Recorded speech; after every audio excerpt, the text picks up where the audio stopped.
সেটা। আর যদি 30 সেকেন্ডের পরে আপনি যদি শুনতে পান শব্দ, তাহলে বুঝতে হবে যে সেটা আমার থেকে দূরে সরে যাচ্ছে। তো যখন দেখবেন যে 30 সেকেন্ডের ভেতরে আমি শব্দটা শুনতে পেলাম বিদ্যুৎ চমকানোর পরে, তাহলে আমাকে সতর্ক হতে হবে। যদি আমি বিশেষ করে ঘরের ভেতরে থাকতে হবে, বা কোনো গাছের নিচে থাকা যাবে না, বা কোনো বৈদ্যুতিক খুঁটির নিচে থাকা যাবে না। আর যথাসম্ভব এক পায়ের এক আঙ্গুলের উপর ভর করে চুপ করে বসে থাকতে হবে। এই ধরনের যে সতর্কতাগুলো রয়েছে, সেগুলো কিন্তু আপনারা যদি আপনাদের মাধ্যমে জনগণের কাছে যায়, তাহলে হয়তো বা এই প্রাণহানিগুলো অনেকাংশে কমে আসতে পারে। এটা আমি অলরেডি বলেছি যে গতকালকেও কিন্তু বিভিন্ন জায়গায় যে তীব্র তাপপ্রবাহ, সেগুলো হ্রাস পেয়ে গতকালকে ঢাকা, রাজশাহী, খুলনা এবং বরিশাল বিভাগের মৃদু থেকে মাঝারি ধরনের তাপপ্রবাহ ছিল। আজকে কিছুটা প্রশমিত হয়ে যাবে, অনেক জায়গায় কমে যাবে আর কি। কালকে থেকে হয়তো বা রাজশাহী বিভাগের 2-1 জায়গায় কোথাও, অথবা খুলনা বিভাগের 2-1 জায়গায় মৃদু তাপপ্রবাহ থাকতে পারে। এছাড়া সারা দেশেই কিন্তু এখন যে তাপপ্রবাহ আছে সেগুলো আর থাকার সম্ভাবনা নেই। এবং আগামীকাল থেকে সারা দেশেই বিচ্ছিন্নভাবে কিন্তু বিভিন্ন জায়গায় বৃষ্টিপাত হবে এবং বজ্রঝড় হওয়ার সম্ভাবনা রয়েছে এবং বজ্রপাতেরও সম্ভাবনা রয়েছে।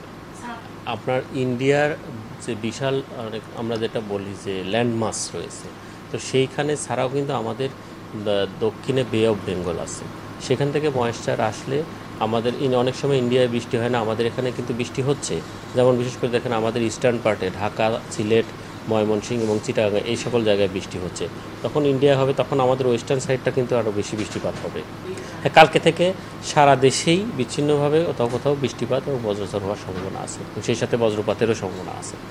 কালকে থেকে আগামী এক সপ্তাহ জুড়েই কিন্তু বিভিন্ন জায়গায় বিচ্ছিন্নভাবে। তবে এই সময় একটা বিষয় লক্ষণীয় যে আমাদের এখনকার যে সময়, বিশেষ করে কালবৈশাখীর সময় কিন্তু যে বৃষ্টিপাতগুলো হয়, সেটা কিন্তু খুব লং টার্মে হয় না। আধা ঘন্টা দেখবেন যে ব্যাপ্তি বা কালটাই হচ্ছে আধা ঘন্টা থেকে 2 ঘন্টা, এর মাঝে কিন্তু বৃষ্টি হয়ে আবার সূর্যের আলো দেখা যেতে পারে বিভিন্ন জায়গায়। হ্যাঁ, সেটা আমি বলেছি যে আগামীকালকে থেকে সারা দেশেই কিন্তু বিচ্ছিন্নভাবে বৃষ্টিপাত হবে, এবং সেটা আগামী এক সপ্তাহ আমি বলেছি যে এই ধরনের বিচ্ছিন্ন বৃষ্টিপাত হবে। তারপরে হয়তো বা তাপমাত্রা আবার কিছুটা ইনক্রিজ করতে পারে। আসলে বজ্রপাতের ফ্রিকোয়েন্সি এখানে কয়েকটা ফ্যাক্টরস রয়েছে। একটা হচ্ছে যে আগে আপনারা দেখেন যে এখন যেভাবে মাল্টিমিডিয়া বা ইলেকট্রনিক মিডিয়া রয়েছে বা সোশ্যাল মিডিয়া রয়েছে, সেই সময় আগে যখন হতো তখন কিন্তু এত পাবলিশড হতো না। এটা 1 নম্বর ফ্যাক্টর। এখন পাবলিশড হচ্ছে, আমরা খুব দ্রুতই জেনে যাচ্ছি।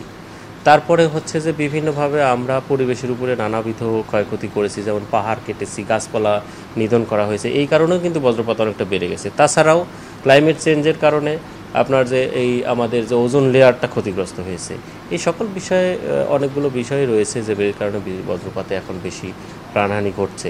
এবং এখন বেশি প্রাণহানি বা ক্যাজুয়ালিটিস ঘটছে শুধু মানুষই নয়, কৃষকরা ছাড়াও কিন্তু অন্যান্য পশু, যেমন গবাদি পশুগুলোও কিন্তু ক্ষয়ক্ষতি হচ্ছে।